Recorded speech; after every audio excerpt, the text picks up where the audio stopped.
Go ahead and get started. So good afternoon, everybody. I'm Troy Dante Presswood. I'm the president of the Ward 8 Democrats once again, and I'm officially calling out October 2025 meeting to order. Thank you all for being here, especially to our Ward 8 family and friends and all of our community members for joining us here today.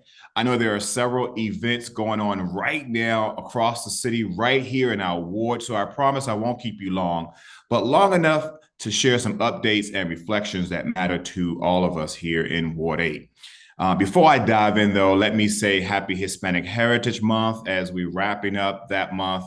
To our Latino and Latina brothers, I want to say Te amamos y estamos contigo. And also today marks the 30th anniversary of the Million Man March, a historic moment of unity, healing, and commitment. I was there on the mall 30 years ago when men stood shoulder to shoulder in a moment of reflection and atonement. And that continues to inspire us today. I know there were several activities in our ward over this week and, of course, culminating today. And so we know a lot is going on. So we honor that legacy as well today. Today, we're going to talk a little bit about our last meeting, which was last month in person over at Sweet Tooth, our biennial convention where we elected our new officers and revised our bylaws and platform. We'll also talk to Ward 8 School Board Representative LaJoy Johnson-Law about the current state of education in our ward. And we'll talk about what we want to do next month in November as we look forward to fiscal year 27, budget year 27, our priorities that we have in our ward, how to make sure our voices are heard early this time around.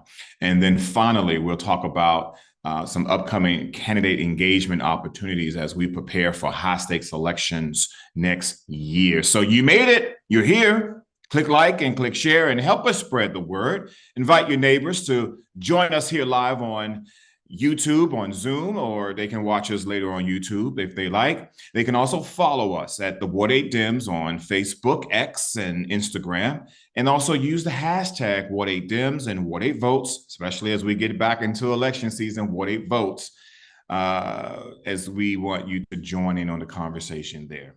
So before I go any further, I want to talk a little bit about our biennial convention. I want to thank all of you who came out and was part of that.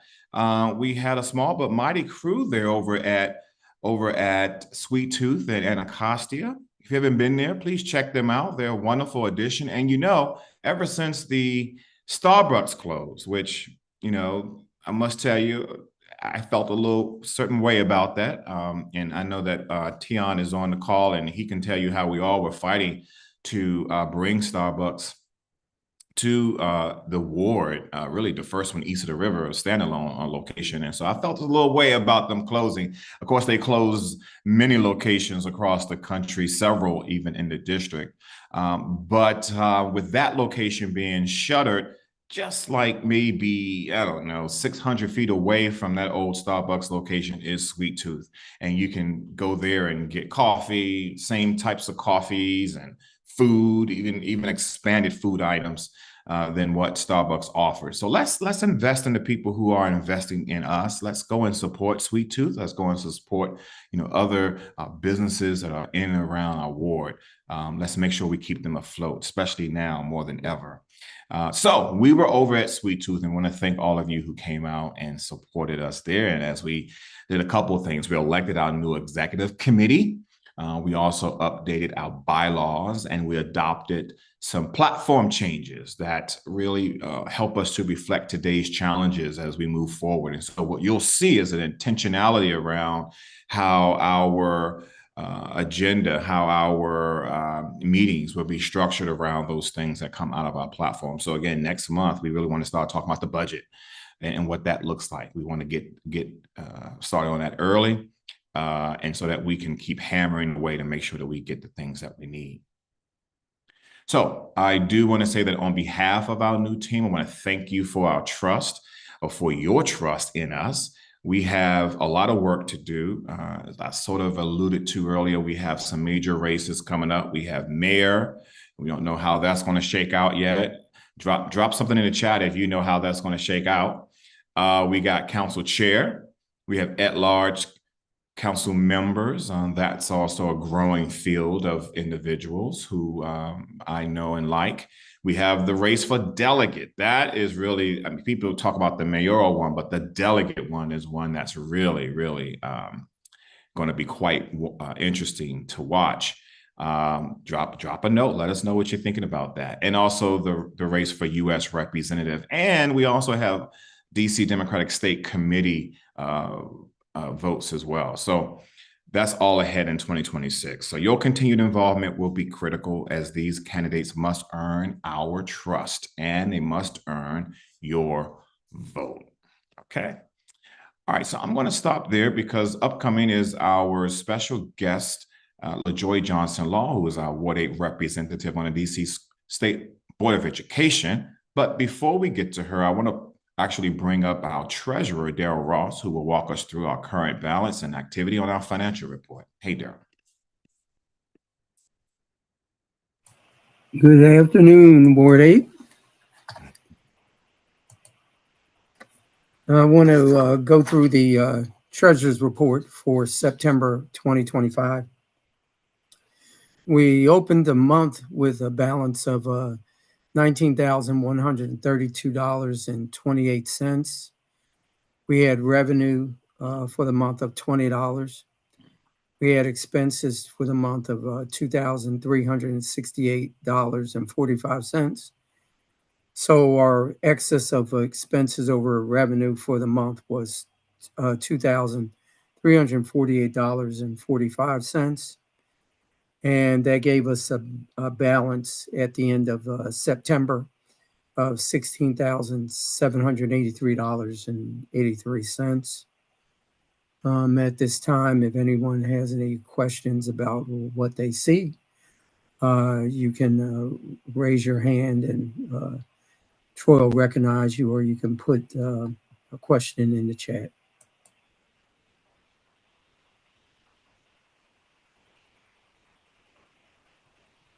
Okay, any questions about the financial report at this time? Not seeing anything pertaining to the financial report in the chat or in the Q&A. So, Mr. Treasurer, will you move it for approval? Okay, I move that we accept the treasurer's report for the Ward 8 Democrats for September 2025, subject to audit. It's been moved. Is there a second? I second it. It's been moved and properly seconded. Further discussion? Further discussion? Further discussion? Hearing none, all those in favor vote aye. You can also vote in the chat. Aye. Aye. Aye. Aye. Anyone opposed? Any abstentions? You can also use the chat for that. Give folks a second to register their votes. All right. Hearing none, motion passes. Thank you, Mr. Treasurer. You're welcome.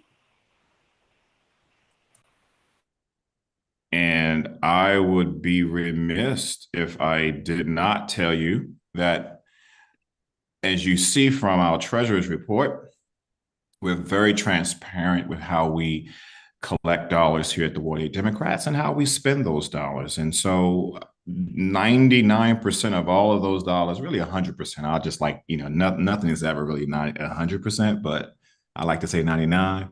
But let's go with 100%. It is all turned around into programming to keep our organization afloat, but also to invest back into communities in Ward 8, be it around get out to vote, be it around voter engagement, education, or even just sponsoring events and activities, especially around our young people, to keep them safe and out of harm's way and productive.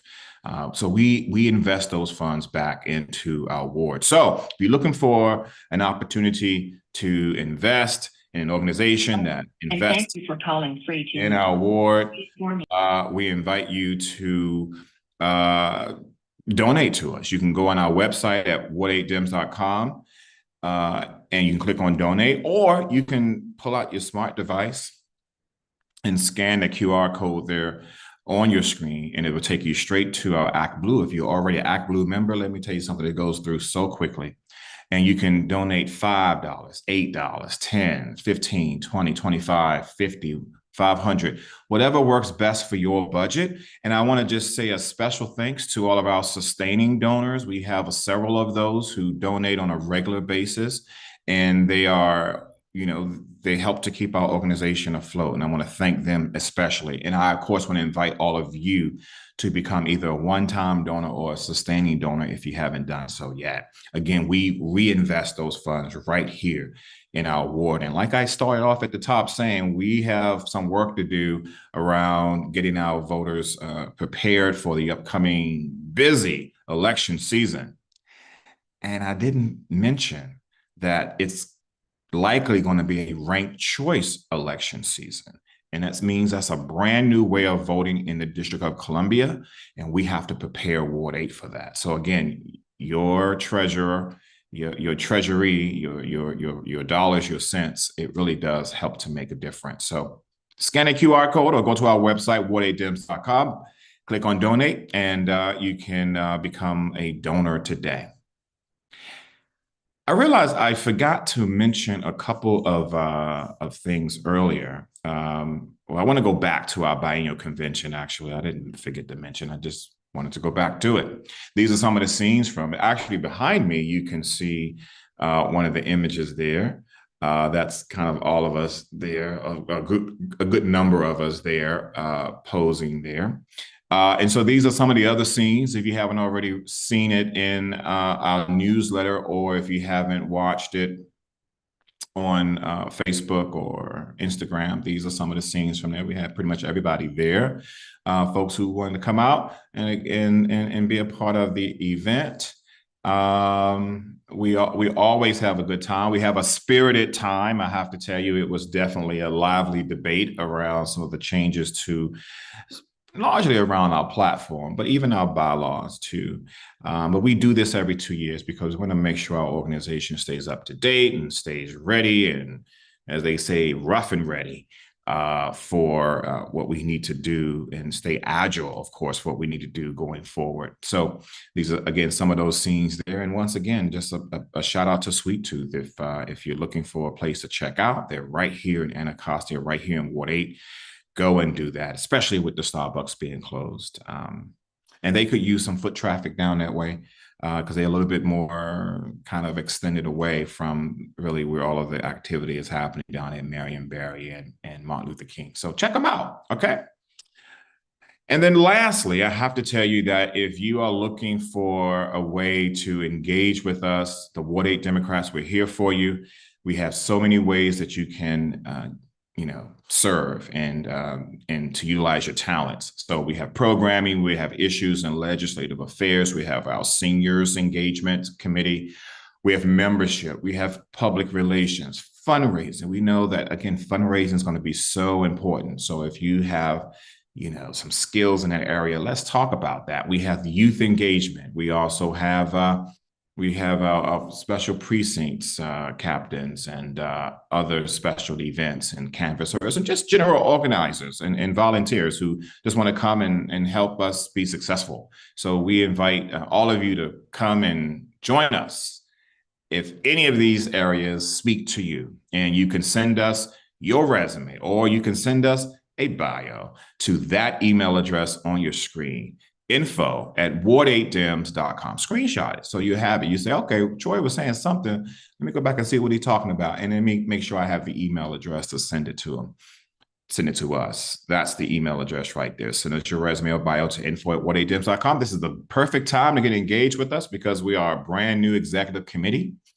I'm still here. Most of us are still here, but we do have some new folks with us. And I actually want to introduce one of those persons right now to come on and give, some remarks about joining the Ward 8 Democrats and what he hopes to do in his new role. And so if you will help me welcome Mr. Tion Jones to the stage. How you doing, sir?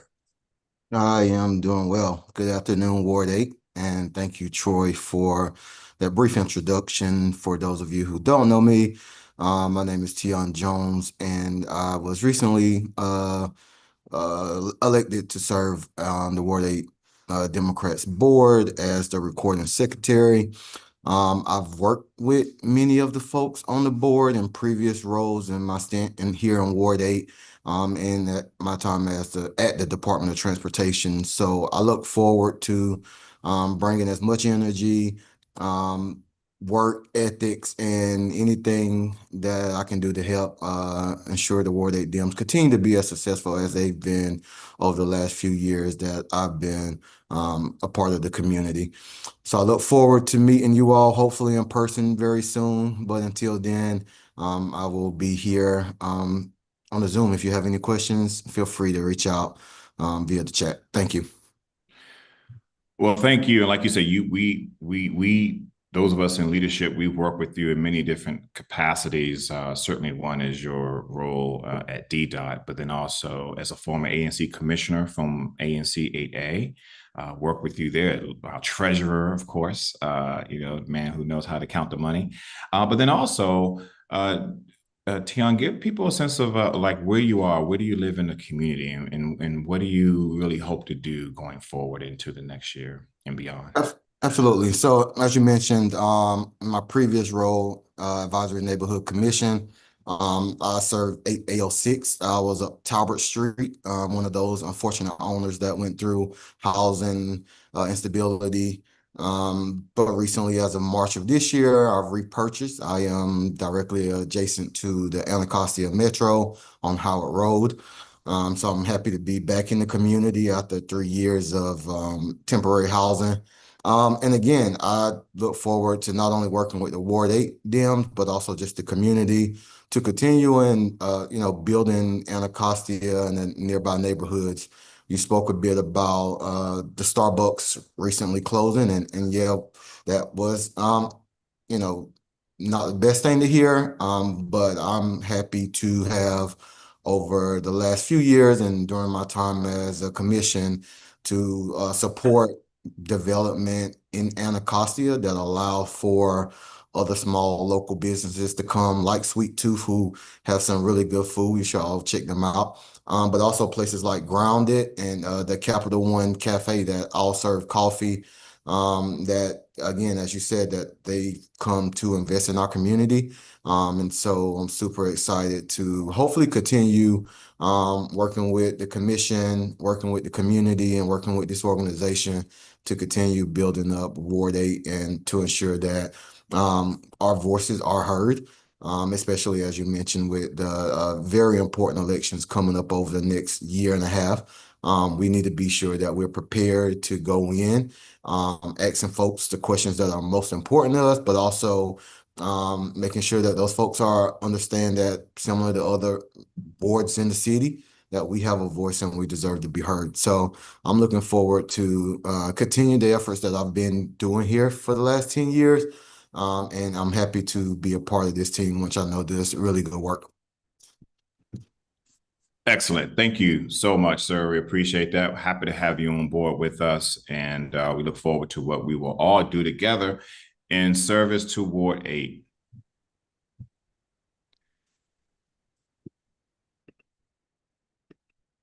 All right. Well, at this time, I want to move us along in our agenda. Again, we're not going to keep you a long time here, but we know that we usually have this conversation around education in September. A few weeks after school starts. This September, of course, we had our convention, so that throws that off. But we always like to have a conversation about education in our ward, and I can't think of anybody better to have that conversation with than the Ward 8 representative on the school board, the state school board, other than LaJoy Johnson-Law. So, if I could just briefly introduce her in a way that I think she deserves. She is a fearless advocate for families and young people from the streets of Ward 8 to the halls of Capitol Hill. She stands tall for all of our community, and she never shies away from a challenge. She's especially dedicated to children with special needs, fighting to make sure that every child has the support and resources they deserve. Whether it's at school, on the playground, or in a council hearing, LaJoy shows up with heart, care, and determination. And most importantly, she's Bria's mom. So please join me in wishing her a happy birthday. Now she asked me to sing. I don't think the people want that. I don't think they want to hear me sing. Troy, you have a beautiful voice. I don't know why not. Yeah, okay, here we go. So if you all would don't join in with me, but join in off mic with me and just saying happy birthday to you. Happy birthday to you. Happy birthday, dear LaJoy. Happy birthday to you. Happy birthday to you. Yeah. Happy birthday to you. Happy birthday. Troy, that was amazing. What are you talking about? It was okay. I'm still trying to warm up the throat a little bit. Mr. President, that was beautiful. Thank you, my dear. I love you so much. And I'm sorry I'm a little behind. You are more than welcome. And so everyone, please help me and to welcome officially our Ward 8 State Board of Education Representative, LaJoy Johnson-Law. LaJoy, welcome back. Hey, everybody. Yeah. What's going on, Ward 8? The great Ward 8, as we say, because it's always great things here. People try to downplay us, but we have to give them support and gently remind them that amazing people and great things are here, have been here, and will be here. So that's right. Well, do you have a bit of a opening salvo that you want to offer, and then we can maybe get into some questions? Yeah, sure. So just a couple of things. One, to the Ward 8 Dems. So the Ward 8 Dems is family to me. So I feel like, it's not like I'm coming back anywhere. It's just like a family meeting of sorts of just discussing what's happening in the ward. And so hello to all the Ward 8 Dems, everyone in the audience, and then of course everyone who's going to watch this later. Hey everybody, I'm LaJoy Johnson-Law. And again, as Troy said, just a fierce advocate for our families, a fierce advocate for special education. And then I always like to tell people education is like that intersection point. I get questions about housing. I get questions about employment. I get questions about healthcare. I mean, it's like this education is really like a center point, which is why I love it so much. And so, again, grateful to serve the residents of Ward 8 and the children of Ward 8. I always say the babies. I'm trying to say like the children, but I always say the babies of Ward 8. I've been in the role since January, right? I got sworn in January, so it hasn't been a year yet, y'all. It's only been 10 months. It's only been 10 months, and so I have visited about 85% of all of our schools, and so I'm including both public, DC public schools and DC public charter schools. I'm going to work on our early childhood centers. That's like my next big chunk. But I have visited almost all of our schools. So we have over 50 schools here, and I think I've 52, and I think I've hit about 40. So there's still a couple of charters I need to visit. There's still a couple of DC public schools that I need to visit. But it's really important to me that people don't go looking for you, if that makes sense. Like I feel like if you're looking for me, then to me that's an issue, right? Because I should already be there. I should already be in contact with you. I should already be able to pick up the phone. The principals and parents should already be able to pick up the phone, to email me, to call me. And so I'm a mom. And so the way I show up, honestly, is really like a mama, right? It's like, okay, I don't need to like ask permission to go visit a school. Like, this is home, right? This is where we are. And so I'm just really excited about that. I'll do a couple of little updates at the end. Currently, the board is working on graduation requirements. I'm not going to lie to you. I'm going to need a lot of support. I'm going to need a lot of help with that, especially with creating another pathway for students who are struggling and for students who have disabilities. We want them to be able to be successful. We want them to be able to be successful in post-secondary outcomes. And so we can have maybe like a deep dive conversation about that another day, but I would love just to hear everybody's reaction to the proposed graduation requirements. The policies that I will be working on, I think all teachers should be trained in special education. So that's going to be coming down the pipeline. We're going to be looking at the parent engagement standards. That's coming down the pipeline because right now the board is really focused on the grad requirements, but that is something that is on my list to do. Let's see. I I really don't like talking about myself. And so I'm not going to list all the things that I've done, but something that Troy mentioned that I'm really proud of that I've done this year is I created Recess at the Capitol. And I want everyone to know it was created right here in Ward 8, like the Great Ward 8. I want to shout out Christina Hansen, Allison Kreiner Brown, and Jonna Turner. We were on a Ward 8 meeting when I thought of it, and they were like, girl, that's a great idea. We need to take the kids to the Capitol. And that day in March, over 700 families came because we all reached out to like different organizations, and we just kind of created like this recess movement, right? And this different coalition. And so I just have to shout them out because I don't want Black women to be hidden figures. And so I always honor them everywhere I go. And when I think about the work that I've done and how that affects policy and how that affects community, to think of something where it brought 700 students and families to the Capitol because they were taking away $350 million because of the $1 billion cut that Congress basically took away. I thought that was beautiful and amazing, and that's really the spirit of community. And I just want folks to know that that happened and that was created right here in Ward 8. And we brought in all the partners to come with us and to be able to get the word out.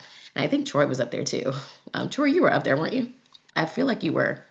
You were always at the Capitol. I was. I love the Capitol. And so we love Ward 8, right? We love Ward 8 down at the Wilson building. We love Ward 8 when we're in Ward 8, and we love Ward 8 when it comes to federally as well. So I'm gonna stop there. I know you all have questions. And I see them in the chat, but some of them are direct messages. Troy, I don't know I know you're facilitating here, so maybe I should stop. I see a lot of comments in the chat, so just let me know how you want to proceed, Mr. President. I should call you Mr. President. That's appropriate. You can call me Troy, absolutely. Well, first of all, thank you for that. And I know that, we're having a conversation here. It's almost like a virtual fireside chat. So if you have questions in particular for the Ward 8 representative, or if you want to even come off mic and ask your question, use the raise your hand feature. Now, we did ask people who registered in advance to provide some questions. And so we'll read a few of those. And I'll also ask a few questions as well. In fact, I want to start off with a couple. You and School Board President Jacques Patterson, who also is a Ward 8 resident, out there,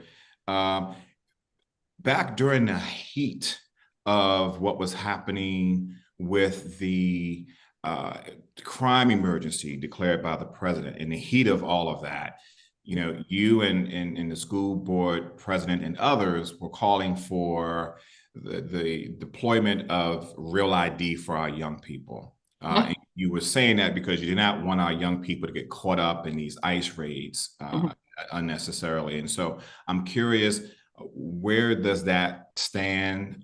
Is that still something that you're pushing for, or is that something that has sort of died down a bit?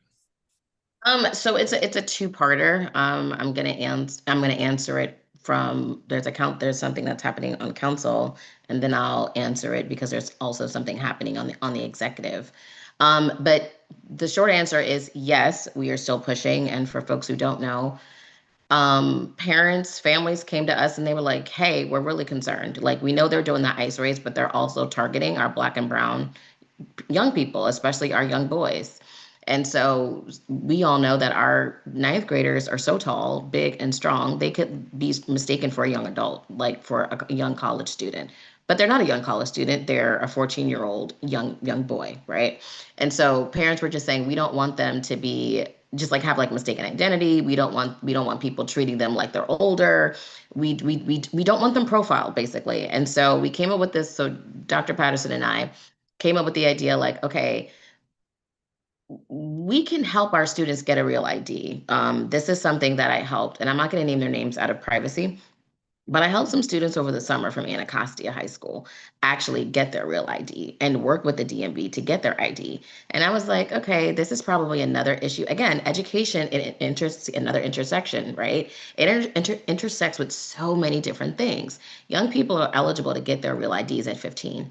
Now, the real ID, the requirements, right, are federal. Like that is something as a district, as a District of Columbia, we cannot change. But there are things that we can do to be able to support them getting the documentation to get their ID. I know it's possible because I used to work down at Morca and we did it for returning citizens. So if we can do it for returning citizens, why can't we make a plan and partner with our schools? And so we sent it over to the mayor. Um, they were because we were like, okay, well, if it's a residency concern, maybe OSSI can, they already do residency requirements. I mean, verification, I'm sorry, residency verification. And OSSI is our state education agency, the Office of State Superintendent of Education. They were saying, okay, that's against FERPA. FERPA is like a privacy education law. And so we may not be able to share that information. Okay, fine. There's always think my motto, there's always a way. You just have to figure it out what that way is.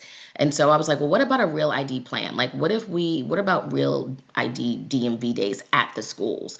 Like they could either go to the DMV or the DMV can have like a mobile clinic or something like that. Again, we're not asking to change the requirements because they're federal, but what organizations can help someone get their birth certificate, help somebody get their social, help somebody get their two residency verification, helping parents understand exactly what it is that you need and exactly what the DMV is looking for, even if it's just like an informational resource to be able to connect with our schools.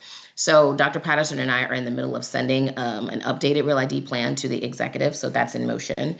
On the council side, council member, I was about to say Representative Henderson, council member Christina Henderson is, I think she put out a statement already, so I believe it's public. They are going back to like school IDs for all middle school and high school kids to make sure that they have some type of identification for everybody, just period.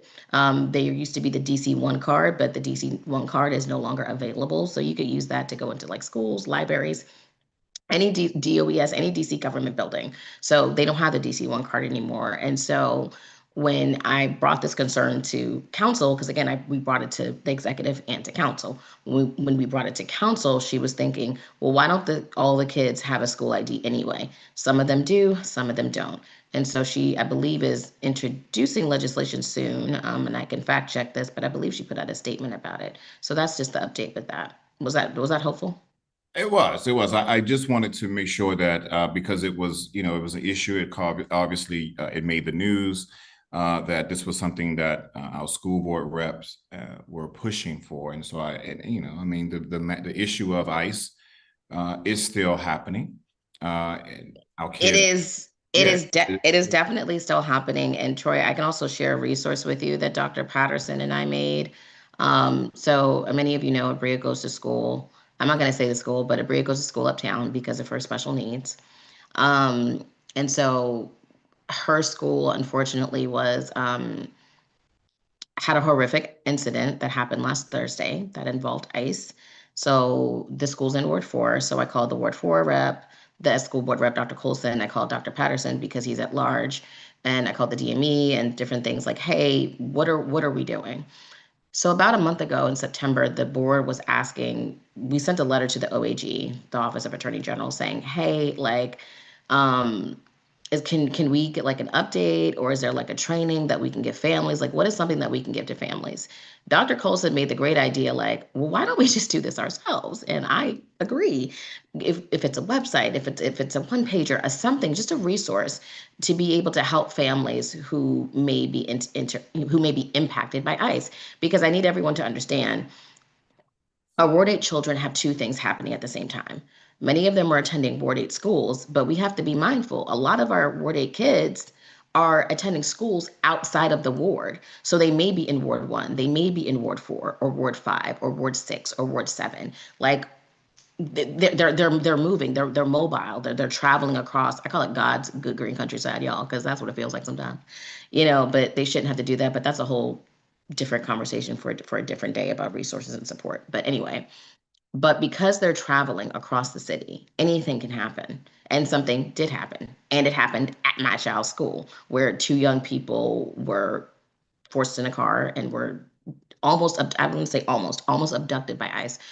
The staff who have a rapid response plan intervened and advocated. Unfortunately, one of them was pushed by law enforcement. But they intervened and they actually let the young people go. So because of that, back to what I was saying about the September meeting, we have to do something. There needs to be a resource. So I'm the type of person, I'm like, look, if we can't get a vote to do something, we're not waiting on people to serve. Like people can't wait on us to do our jobs, if that makes sense. So sometimes you just have to do things yourself. So Dr. Patterson and Dr. Patterson and I, we made a resource and we can share it with you, Mr. President. Share that with us so that It's we can. an immigration resource where we broke down. So the OAG has guidance, but it's 19 pages. Like who's going to read that? That's not helpful for schools or a family. So we made basically a Share one. that with us.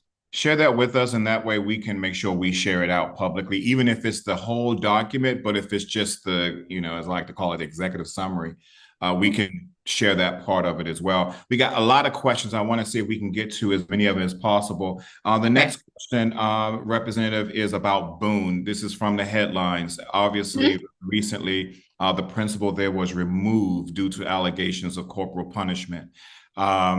There's been some concern, obviously, from family members, parents, and I'm just curious your thoughts on this. Have you had a chance to talk to parents? Do you have a statement, in fact, that you want to make about what is alleged to have happened at Boone? Yeah. Well, first of all, everybody wants their kid to be healthy and safe. That's number one. And they should have the right to go to their neighborhood school or any other school in Ward 8 or across the city and to be able to be safe. That's first and foremost. Number two, in regards to Boone, I'm actually going to give DCPS props, y'all. They responded. Okay. I talked with some folks. I'm not going to say who. There was some information that was sent to me. I'm not going to say from who because that's private, right? But sharing to be like, hey, something is amiss here. Something's going on. And y'all need to look into this. Now, I don't know what happened I don't know who talked to who. I don't know what happened. But the principal was removed. Removed. And that's what needs to happen. When there are things, when there are allegations, when there's an incident, it needs to be investigated and they need to be removed. And that's exactly what happened. What I am going to say is the news actually reported on this a week and a half later. The principal had already been removed. So by the time the news got a hold of us, it had already happened. And so when I went to go talk to families,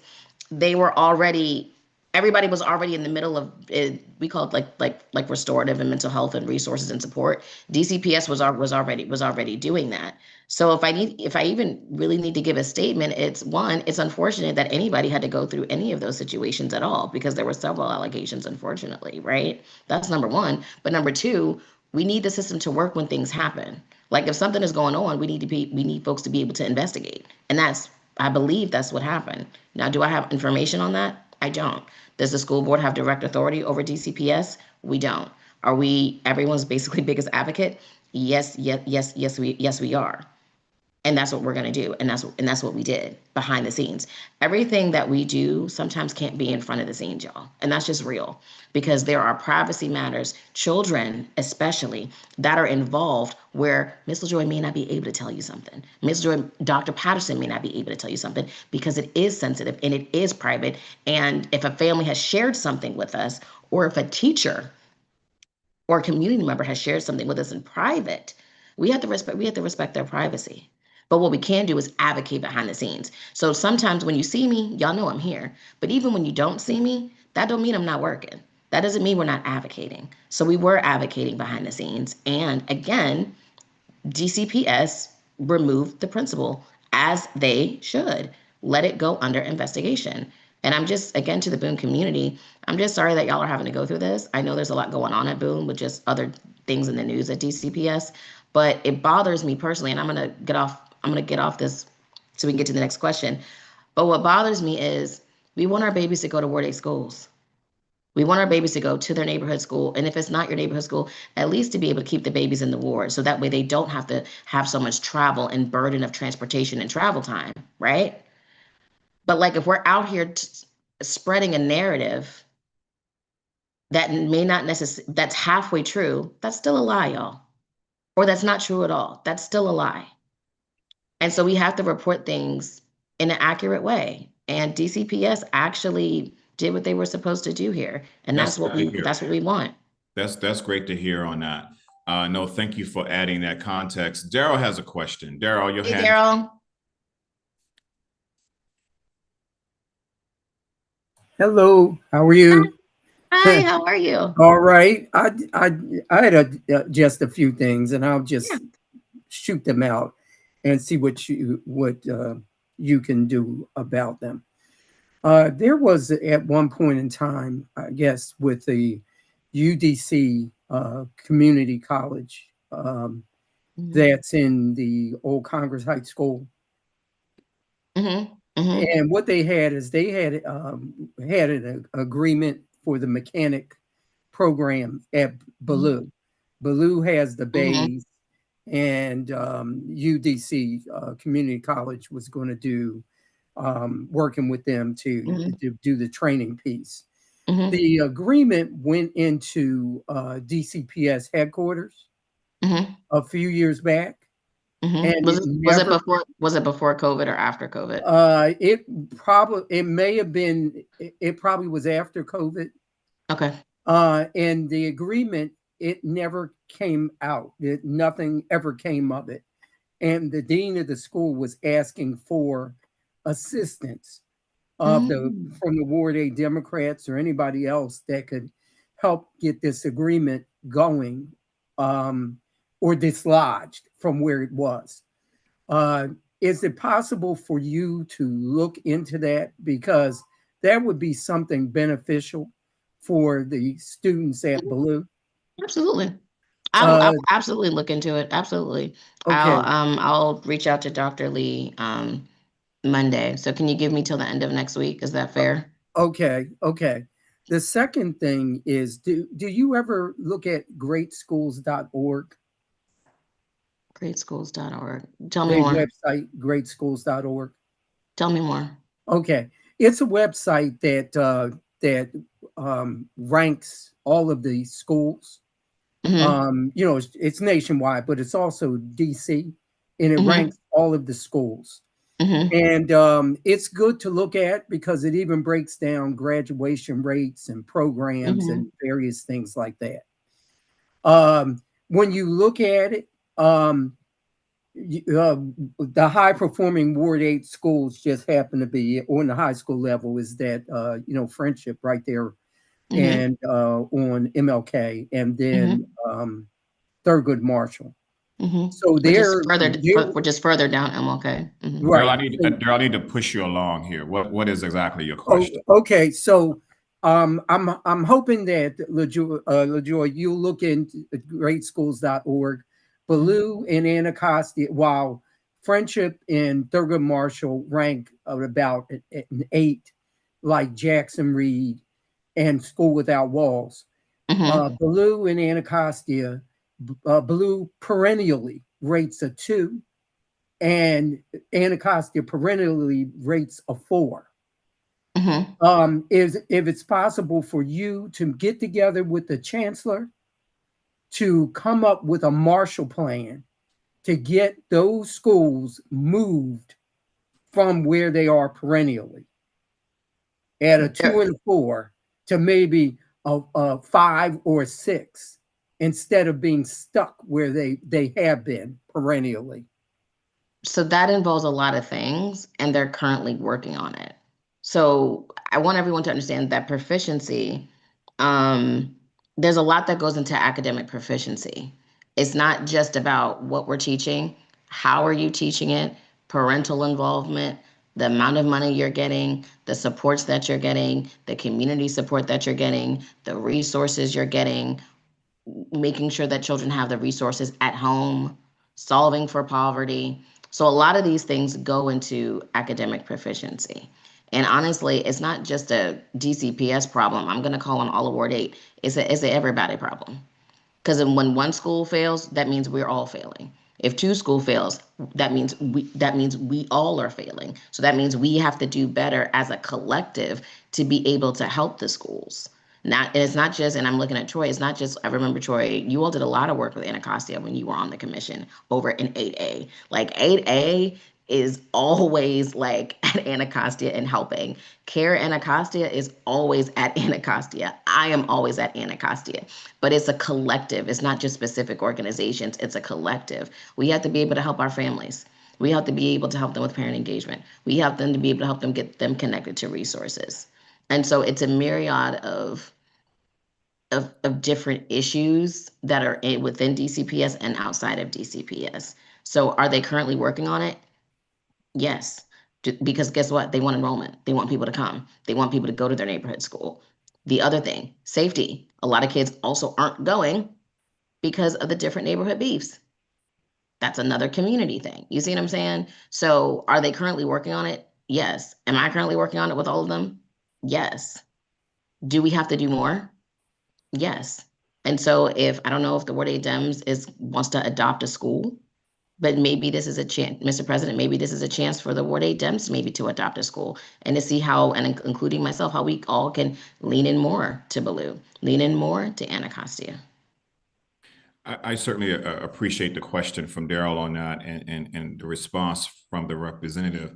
I will just add to the conversation in saying that, you know, even though great schools, they have their ranking and people look at those rankings. Don't get me wrong. You know, people who are looking to buy a home or move into a community, they look at, you know, they type in schools and, you know, great schools sort of, you know, they have the algorithm down. They pop up one, you know, one of the first things to pop up versus other rankings of schools, right? And I will, and so, you know, I can't convince someone who's from the outside of our community, who's looking to, you know, should they move to a certain place if they have kids who are going to be attending a school, if you know, I can't convince them that, no, you got to look beyond whatever the score is. It's bigger than that. I can't convince them of that. But what I hope we can convince each other of, those of us who live here, who work here, who toil in the earth here, is that our children are bigger than just a number, right? Like a lot of times we got to look at, okay, but are they making it to school? Even though, let's say Ballou, you said it's a 2. I would take a Ballou that's a 2 if that means that their attendance rate is 90 and above. Because what I really want is our kids to be in a safe place, because at least if I know I can get them there, then I can then say, okay, now that we have them here, let's now see what we can teach them, you know? Right. And so you mentioned earlier about the safety issue. Yeah, that continues to plague us. And it almost goes back to when we released a statement back in August about the National Guard and the federal resources. We know in Ward 8, it's a mixed bag in terms of who would like to see that, right? Because our ward has suffered mightily as a result of some public safety challenges over the years. And so I think it's so many different things, but I always say the one thing I learned doing the work at Anacostia High School is that, you know, if I can convince a kid that they should be in school, and if I can get them around caring adults, people who will respond to their needs, people who will, you know, help them wash their clothes. I mean, we're talking about basic stuff here. Then I can, once I have that part down, I can then go to the next level, but I first have to get them into the school building. So I'll stop there, but I appreciate the question and the response. And I just want us all in the ward to know that you're right. All of us are responsible really for our young people. Because clearly parents are struggling. And, you know, I put a lot on parents to do better and be better. And I still will tell them that. But at the same time, I know that all of us are part of the village and we all need to help each other. I didn't get to where I'm at, you know, because no one else besides my grandmother, who largely raised me, you know, cared. You know, it was a whole village of people. And I think we got to get back to that too. But any last thoughts on that, Representative? Look, y'all, we have to be real. Our village is struggling, and we have to repair the harm in our village and really be there for each other. And that's what I tell people. We can't just wait on the government to come and save us. It really is on us to save us. So when it comes to our young people, when it comes to safety and other things, what are we doing as a collective? We can't wait on other people to come, sometimes to come and help us. Sometimes we really have to do it ourselves. And I saw Mr. Morris in the chat. Like when we're talking about these different issues, it's not just about Baloo and Anacostia, y'all. It's about all of the schools, all in both public and public charter. Okay, parents are making a choice of where to send their children, and so when we're talking about resources and how things are done, I think we need to be a little more collaborative and holistic. I don't think we can. It's time to stop putting the sectors against each other at this point because all of them are struggling. So we have a number of questions here about truancy, and I really do appreciate that because that is, again, I think that's at the heart of what we're talking about here. If I can't get you in school, I can't get you assessed. I don't know what's going on with you. I don't know. We used to say, stop asking what's wrong with you, but ask what happened to you. So I can't get you assessed to know like how to help you, and it's largely because we have a lot of kids who are not in school. And so one particular question that I will just call out, again, it was several of them on it, but I think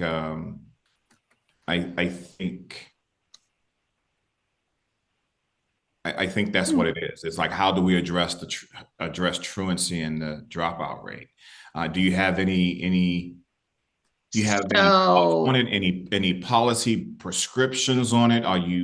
Is there something you're hearing from council and from the mayor that sounds promising? Are you seeing something somewhere else in the country that could possibly work here? So look, y'all, let's start here. And I meant to say this before.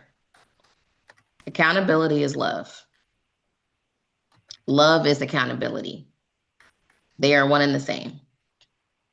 So when we're talking about the things like Daryl was talking about, when we're talking about truancy, first of all, who's accountable?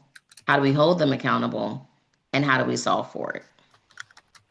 The other thing, baby, the safety, like we have to be real. Okay, example. Baloo called me and the council member a couple weeks ago, and they were talking about the beef between 10th Place and Congress Park, and how a lot of times the kids they were fighting so bad, and how many of them now didn't want to come to school. So it's a truancy problem, and I'm going to say, and absenteeism. I'm going to put them both together because safety affects both of those things, right? Thank you, Mr. President. It's affecting both of those things. Like, okay, when is somebody going to be out? Let me just go late so that way they can't see me. I really shouldn't be by myself, but I don't really trust anybody. So now I'm just going to go late, or I'm not going to go at all. Now I'm trying to, and DCPS has called it a safety transfer. Now I'm sitting up here trying to figure out how to get a safety transfer. Or I transfer to another school and it may be a charter. And then that beef has now followed me from one school to another school, and now we're shooting in front of the school. That's problem number one. How are we supposed to get kids in the buildings and in seats if they don't feel safe to come? Or if the same people they're having beef with are in the school that they're at?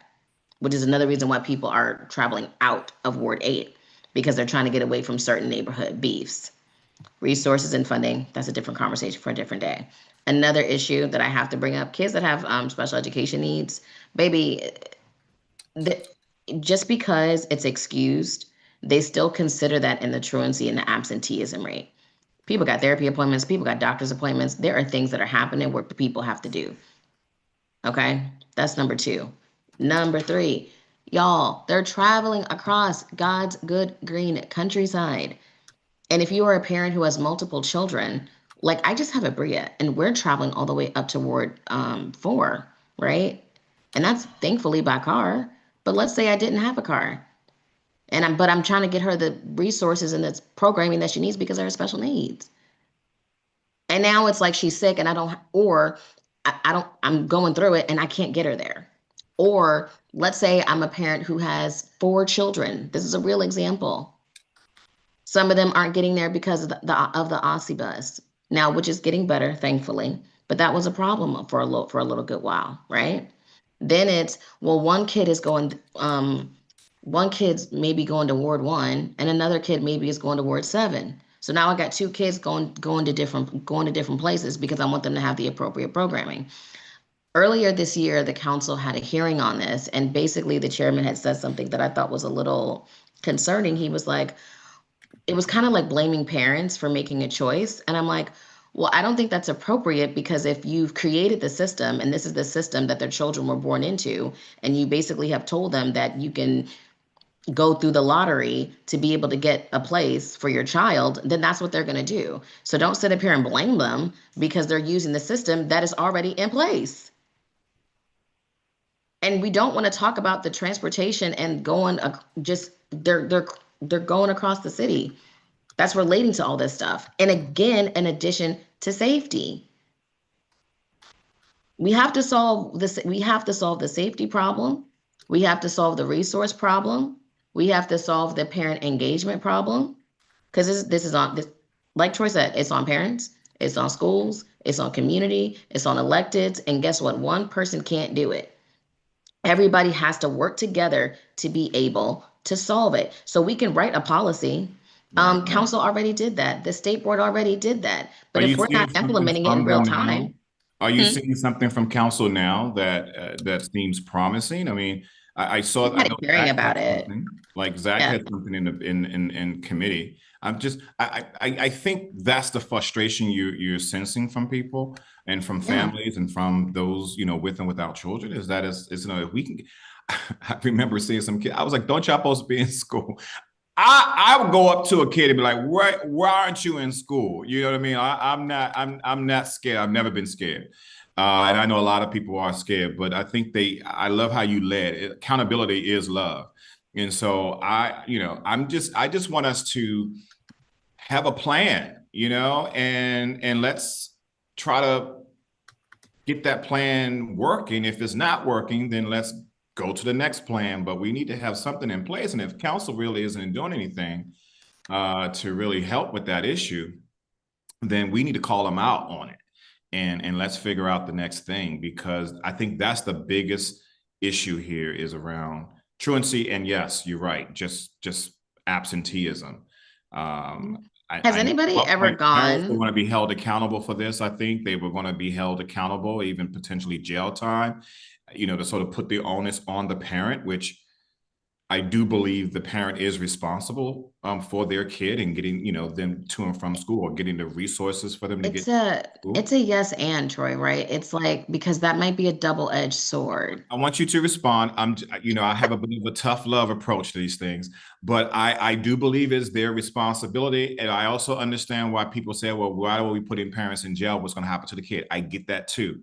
So I'm just saying, I just want us to really make progress. And it seems like, we're having a challenge, but I sense there is also an and to that statement. Yes. And it's like, are parents accountable for their children? Yes. And we have to be able to put the resources in place for them to be able to do so. Because again, just with the chairman's statement some months ago about it, it was more like, you're blaming the parents for making a choice to be able to go across the city. Because because there are parents that are really in the situation. If I have an extremely gifted child, and then I have a child who has severe special needs, that is completely two ends of the spectrum. I have an extremely gifted child and I have a severe disabled child. So they're not going to the same school. They're not going to the same place. And I want them both to be safe. I want them to be able to get what they need. It's just, hey, I'm working. I may not have a car. How can I work this out? And so some parents, our babies are basically taking each other to school, like older siblings are taking their younger siblings to school, which is now making them late because, okay, now I have to go to work. Troy, let's say you're sibling number 1 and Daryl's sibling number 2. Okay, Troy, you take Daryl to school, and then Troy, you go to your school. You see what I'm saying? So it's a nuanced issue, and that's what we want people to understand. So when you have a nuanced problem, you're going to have, no offense, a nuanced approach. And it's parent engagement. It's on council. It's on us, but also too, y'all, the government is on us. And how do we figure out, like, is it a shuttle? How can we invest in a shuttle? How do we get more of our ANCs involved? How about this? Do the schools have a PTA or a PTO to be able to help reach out to other parents at their school? A lot of times it's no, to even talk with them about it. And then also one more thing. Furthermore, how many people have actually gone? I'm just gonna say Ward 8. How many people go to Ward 8 public and public charter schools and just stand outside and just start talking to parents or talking to students when you drop them off? I know I do it, but how many of us do it? How many of us do our own listening sessions just to hear what people are saying, to be able to help solve for the problem and not wait for somebody else to do it? Just saying. Talk a bit about the Ward 8 Education Council. How is that council working collaboratively to do just what you mentioned, which was to go and engage with parents and others in the education space? How can people join it? And then there's a question about organized tutoring. Is there organized tutoring in our ward? And if not, can we organize one? Yes, let's organize one. I think that is fabulous. And this is exactly what I'm talking about. We're just going to help solve it ourselves. They have, OSSI has like a tutoring program, but again, that's like citywide. There is DC Tutor Mentor, like with Tom, where they are specifically serving Ward 7 and Ward 8 residents. But I'm thinking just us as like Ward 8, like a Ward 8 tutoring program. Maybe there's an idea to link up with Tom and to be able to create a bigger collective for tutoring. And then for the Ward 8 Ed Council, I want to put hold on here, y'all. I'm trying to pull up the registration link for the Ward 8 Ed Council, so that way you all can register for their meetings. Just hold on, y'all, bear with me, because they just had, hold on, guys, because I got to give you the registration one. Hold on. And as we're waiting for that, we are coming up on our remaining moments with the school board representatives. So if you have any really burning questions, go ahead and submit those, or you can use the raise your hand feature. But we are coming up on we're rounding the bend, as we like to say. Yep. Okay, so Mr. President, I just put that link in the chat for the Ward 8 Education Council, where folks can register and join them. They meet every third Thursday. Something new that I have started with the Ed Council and with the council member and with Care Anacostia DC is that our education leaders in the ward, we have to be able to be on the same page, right? Now, I'm not saying that we got to talk every single day. But again, we got to be in sync, right? We got to be in alignment. And so I started. Can you redo that? Can you repost to everyone? Oh, I'm sorry, guys. Did I just do host and panelist? Yeah. Mr. President, it won't allow me to. Okay. I'll take care of it. I'm sorry, guys. I don't have the feature. I just have the check for host and panelist. It doesn't tell me everyone. I'm sorry, y'all. Mr. President's about to put that in the chat for everybody. I don't even do that. I'm sorry. Let me see. Wait a minute. Let me click on the link and then let me copy and paste the link from there. Okay. All right, to everyone. Here you go. Hopefully that works for everyone. Okay. Yeah. If that doesn't work, you guys, like, let me know. But okay. So I'll put it in there again for you, Troy, just in case if that one doesn't work. Just as a actually, Mr. President, can you use this one? I think that one's better, you guys. I'm sorry. We're gonna give you another one because I think this one's gonna work better for you. You gave me a Zoom. Okay. Is that right? Mm-hmm. It should be like a registration. For Zoom. Okay, got it. For Zoom, yeah, where you can register for the Ward 8 Education Council meetings. Absolutely. Okay. And monthly now, I meet with the council member and the Ed Council and other education leaders to be able just to be in alignment about different things that are happening as far as like education and the ward, the good, the bad, the ugly, things we got to work on. The budget's coming up, so and those type of things. Michael Campbell, you're live on the air with School Board Representative LaJoy Johnson-Law. What's your question? Hey, Pastor Mike. Hi, LaJoy. Hi. So my question is regarding something similar to Monument Academy. Of course, my place of employment. But yeah. I was wondering, what were your thoughts of bringing, number one, a Monument High School to Ward 8, as we are considering those type of things, and also just a high school or another middle school, period, like Monument, or even a seed to Ward 8, when you're thinking about things of safety, absenteeism, truancy, all of those things I feel like are addressed with our model. So I just wanted your thoughts on. Can you explain what is the model? What's different about it than another school? So Monument Academy, it's a boarding school. The Okay. students come on Sunday evening. They leave on Friday afternoon and go home for the weekends. But they stay with us the entire time. We feed them dinner. We feed them breakfast, lunch, of course. We help them with their homework. We also work on their social skills. They do other extended day activities after school. And of course, they have their sports and everything. But it's basically like a school and a home away from home. So it's similar to the seed model that I think you mentioned earlier. Yeah. And are there campuses already in the district? Our middle school campus, grades 5 through 8, is in the city. Unfortunately, it's in Ward 7. Okay. But yes, that's a boarding school too? Yes. Okay, got it. Thank you for that. LaJoy Johnson-Law. Thank you, Mr. President. And then Pastor Mike, another clarifying question. Do you all only serve special education students, or is it all students? We serve all students. And of course, we have also services for those who have special needs and need additional programming. We have a wellness team. We have a family and community engagement team. We do lots of testing and get lots of outside resources to help as well. Excellent. Okay. So number one, I think you guys definitely need to go on a listening tour in Ward 8 to see if it is needed.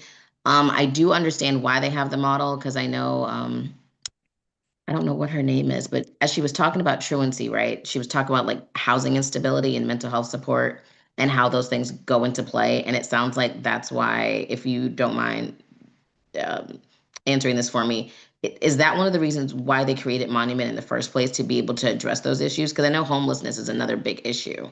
Yes, there's a lot of issues at home and a lot of housing insecurity. Okay. And so I think we got to do the research. I'm a big research person. I'm a PhD student. I'm always like, okay, baby, let me see the numbers. Let me see the research now. Come on, Troy. We in a research. We in a doctoral program, y'all. So every time we come to a conversation, we're like, okay, show me the data. But one, let's look at the let's research the homeless rate that's currently here in Ward 8. 2, I would do, again, just a listening tour. 3, look at one, where would it be? 4, how is that going to affect just like the school community, like as far as like enrollment and numbers? Because you might get, I'm just going to tell you, you might get some pushback. People are like, we already have a lot of Ward 8 schools, right? And we're trying to make sure that they have the appropriate funding. Or is it an issue where schools might be like, well, let's say 200 students.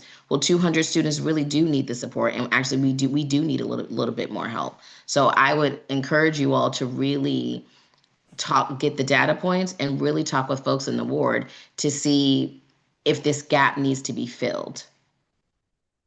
And again, you guys aren't like any other model, of course. So that's gap number 1. But again, gap number 2, would this school be appropriate to be able to serve this amount of children who are having housing insecurity, who do need more mental health support, who are having safety concerns, who may be struggling at home, right?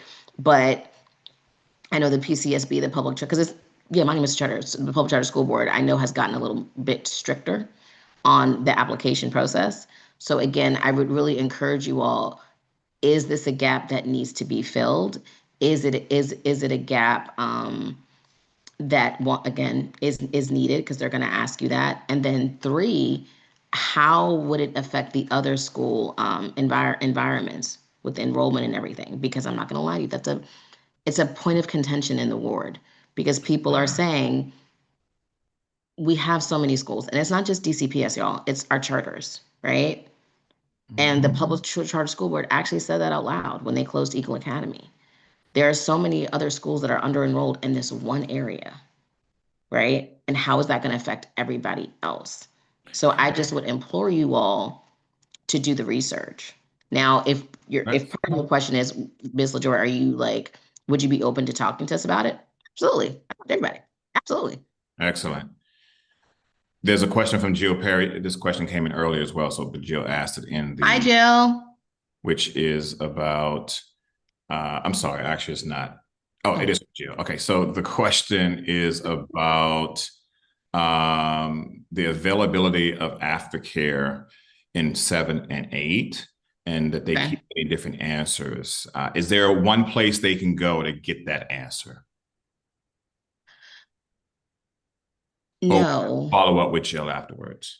I can follow up with you, Jill. I feel like a short answer, if you're asking us, they're like, well, yes. Let me take that back. If you go under My School DC, My School DC has a list of all the schools, and they talk and they say whether they have aftercare or not. Is that what you're asking? Maybe. Because My School DC actually does. Because I was thinking about like just a school for like aftercare programs. And I was like, wait, no, but My School DC does have all of the schools. She said, I saw that, but no numbers. Numbers in terms of contact?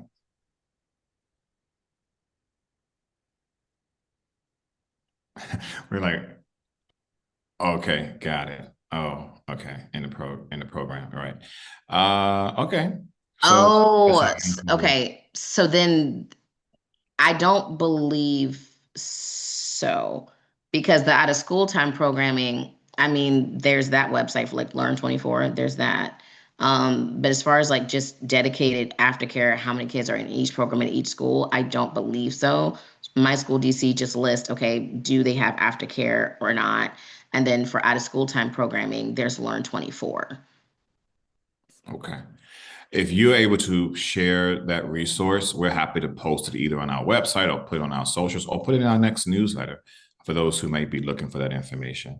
Yeah. Okay. So I was gonna say, I think I have a list of things. So I need to give you guys a 1-pager that we did, and then different. Okay, I have homework. Y'all gave me homework on Saturday. I know. Sorry for that. We're always doing homework, it seems like, right? But that's what we do as educators, or people who care about education. Absolutely.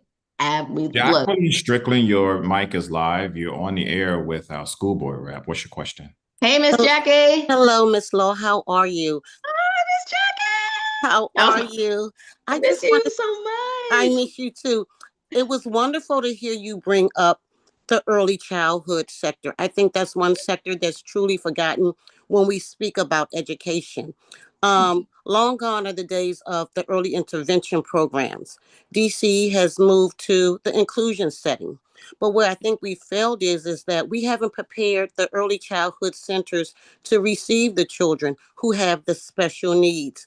Being in the field for 40 years and being one of Bria's first educators, back then we had the speech therapist, the occupation therapist, the teachers were trained to receive these children.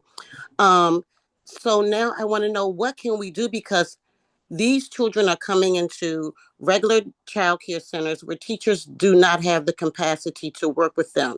And we all know the important years where a lot of brain development is taking place is from birth to 3. And we need to prepare these children for future learnings. I just want to know, how can we get the spotlight on how important it is not only to train the teachers, but to support these child care centers who are taking these children in, a lot of them coming in under the radar. And when I say under the radar, I mean without IFSPs, without being referrals from Strong Starts. We're dealing with a lot of teen mothers who don't know what red flags look like. Thank you, Ms. Jackie. We Yes. got to let her answer so that we get to the Yes. next question. Thank you so much for your question. Thank you, Ms. Jackie. And again, shout out to NCC. Bria attended NCC, and so got a lot of love for NCC. And shout out to Big Mamas and those who are in Strong Start. But again, I More think questions, and then it's back to what I said, right? Everybody really has to have special education training. So if it's the daycare centers, if it's the early childhood centers, the schools, both public and public charter, to be able to at least to know not so much the signs, but to understand like the special education process or best practices, or to know what to look for to be able to support the family and to be able to support the student. Because again, a lot of people don't know. In Ward 8, again, there's so many different things that are a little disjointed, and we have to do a lot more advocacy, like honestly, together. Something that I'm thinking about doing is the East of the River Coalition, where we are talking about the different issues that we need to be fighting for, like if it's on council, if it's just in the ward, like what do we need to do? Send me your email. I would love to include you on that so we can raise that up. I will also raise it up again with the board.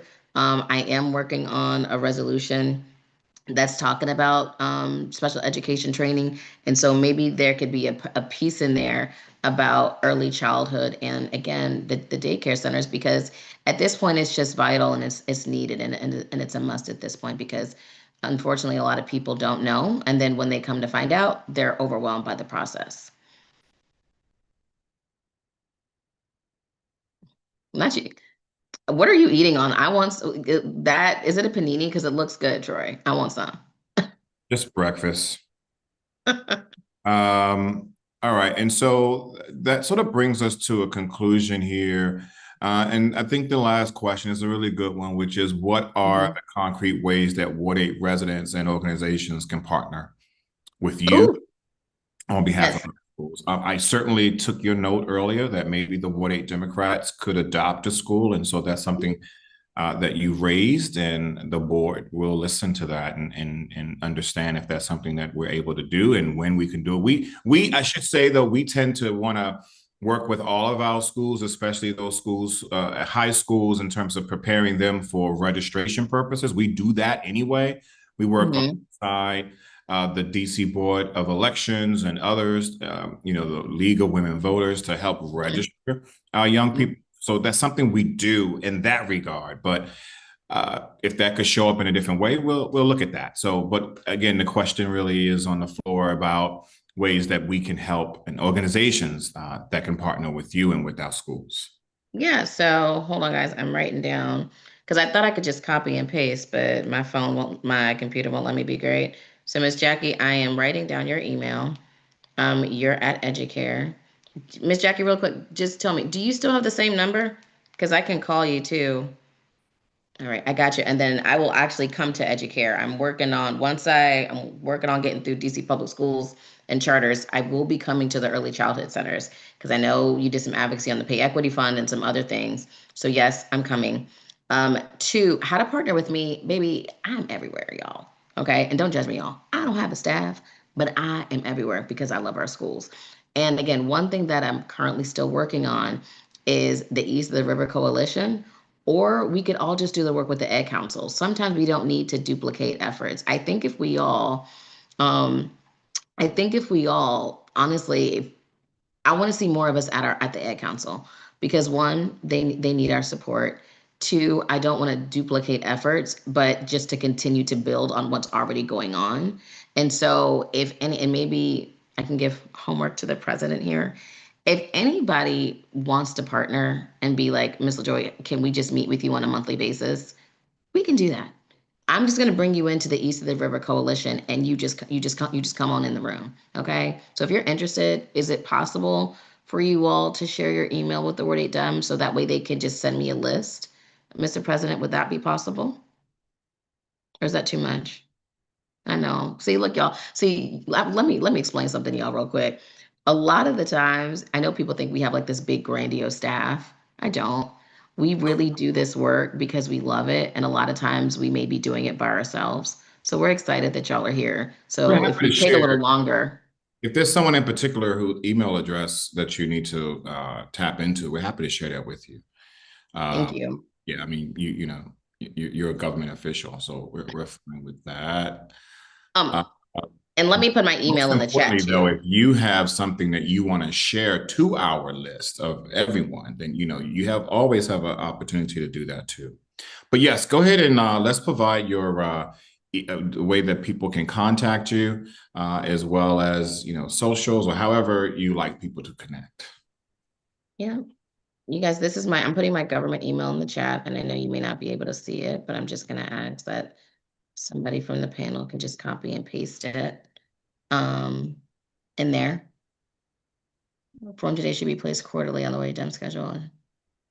I'm down with that. I like that, Mr. Morris. If honestly, like, if you guys want to do it here, and if again the Dems would have to approve, because I know there's a lot of things happening, but if there's a way that you all want me to come and we have these conversations, maybe like once every 3 months or once every 4 months, I'm honestly okay with that. And maybe we could just do quick like education share outs or something. But again, that has to be approved by the executive board. But Mr. Morris, I really like that idea. And again, if they approve it, I'll come. Of course. Of course. And thank you, Mr. President, for putting it in the chat for everybody. So if you guys need me, email me. I know one of you had a question about tutoring. Please email me. That's my email. Email me so I can get you connected with Tom at DC Tutor Mentors. So that way we can, again, sometimes we don't need to duplicate. Sometimes we just need the right people to get connected and come together. So just let me know. So just let me know and just email me. So that way we can get you connected and we can continue the work, not start the work, because I think everyone here is doing the work, right, Mr. President? Yeah, we're not starting no work, y'all. We are just continuing work and continuing to do things. And even when, I want you all to know, even if we don't have all the answers, baby, Miss LaJoy is not Jesus. I may not have all the answers all the time, but I know I love my community and I love my ward, and we're going to be able to work towards an answer. And I'm excited that the Dems, may be considering adopting a school. That's what it's about. Because imagine if every nonprofit in Ward 8 adopted a school. Or really every church. I like what I heard earlier from Pastor Mike. Churches. That would be cool too. Every church adopt a school. That would be super cool, especially in their area. With as many churches that are located in our ward, we could certainly adopt every school in our ward. LaJoy Johnson-Law is LaJoy.Johnson-Law@dc.gov. Thank you so much for being here and for sharing with us your updates, your thoughts, your passion, your feelings, your advocacy on behalf of our young people. We certainly appreciate it. Thank you for being here. We usually do this yearly in terms of an update. I do encourage those who would like to see more updates from on education from our Ward 8 representative to attend those meetings that are monthly and not have to wait quarterly. They meet monthly as Education Ed Council. And so attend those meetings, and that way you get exactly what you need when you need it. So again, thank you so much. And again, the email address to reach her is LaJoy, I just had it. LaJoy.Johnson-Law@dc.gov to the Ward 8 Dems, to Ward 8. Again, you all are family. So this is to family. I love y'all so much. Thank y'all for just having me. Thank you for listening to me. Thank you for having just a conversation with me and just being open. Jill, I saw your comment. Yes, law firms too. Everybody, adopt a school at this point. There are over 52 of them, and that doesn't include our early childhood centers. So all hands on deck. I'm hoping I'll send Troy, I can send an email to the executive committee as well, to see if maybe we can do this a little more regularly.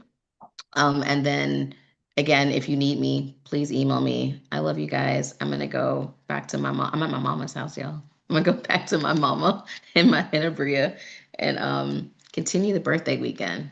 Yeah. Thank you so much. And again, happy birthday to you. Thank you. We appreciate it, of course. And so, again, we want to thank our school board representative, LaJoy Johnson-Law, for being here today. Bye, guys. Love you. I'm here if you need me, and I will send those links to you, Mr. President. As I got homework, I acknowledge, confirmed, received. Can I get that to you by Monday? Close of business? Yeah, absolutely. Okay. Thank you so much. Bye, guys. Bye. Bye. Happy birthday. Enjoy yourself. Thanks, guys. So as we wrap up, if there's anything for the good of the order from those who have joined us either on the panelist side or those who are out in the gallery, this is your time to raise a hand or put something in the comments before we close out as I read these final thoughts here. So we do close out, I just want to say, looking ahead, we want to start organizing around Ward 8's budget priorities. You just heard a conversation here about education and how important it is, especially for Ward 8 families and for our young people, that we fight for equity, in our schools here. I mean, we know schools that are in other parts of the city. They have, not that they have more money from the city, they have more money because they have been, flooded in by parents who have more money. And that's just not always the case in Ward 7 and Ward 8 schools. And so we have to ask for more equity. So this is the time to really start thinking about that. And of course, connecting policy to our advocacy, right? That's kind of how you get things done, point blank, period. So if this is something that you care deeply about, this is the time to tag in with our school board reps, but then also with our budget priorities. And so, as you know, we did not have our Ward 8 council member for the entire budget process, the 26 budget process. And we suffered, I believe, because of it. Certainly the Ward 8 Dems did our part to be a voice to speak up. I know LaJoy Johnson-Law did her part. We echoed what she was asking for in her budget. We echoed others. People echoed us. I do want to thank I do believe Robert White certainly reached out to us separately to ask, exactly what our asks were. And we did elevate those. But again, not having a council member who was dedicated to our ward did hurt us. And we see that now. We see what's happening around Medicaid cuts, all of those things, because we didn't have someone speaking up on behalf of the most vulnerable. So this is why we want to start this process early, so that we can get our ducks in a row and start to advocate for the things that we need. Next year is an election year. So that means that people will be coming around quite more often than you've seen them in the past. Let's make sure we are holding them accountable. So we'll begin gathering community input, what you need to see in housing, public safety, education, youth programs, economic development, senior services, and more. And we'll work closely with Councilmember Trayon White and any of the other council members to ensure that those ideas, those inputs are elevated so that they hear us and hear us early and hear us often. Okay, very, very important that they hear us early and hear us often. All right, just want to make sure I didn't miss anybody who had a comment. Thank you, LaJoy. Okay, I think we are good on that. So just a couple of quick slides here for the good of the order. I want to make sure that we, again, let you know that there is always a way for you to serve here at the Ward 8 Democrats. Yes, we have our new officers. You heard from Tion Jones earlier, our new recording secretary. But there's other ways to get engaged with us. And even someone mentioned education or youth. We have a youth engagement committee. We certainly invite you to do that as well. I will also just add that there's a lot going on in the city this weekend, but our Ward 8 committee woman wanted us to mention there's lots of free events going on. I mentioned earlier the Biennial March. There's something happening, Biennial March commemoration on 13th and W Street at Union Temple, Unifest. It's all together there. There's something happening with Anacostia Bid on Marionberry Avenue. There's something also happening over at the Sandlot. And so this is happening by the Therma Group today and tomorrow. Saunas and aromatherapy, cold plunges, something I won't be doing. They also have a bit of a market there and some workshops, and it's open and free for all. So this is tied to a project that Therma wants to build in Ward 8, connected to the Sandlot, across the street from the Sandlot.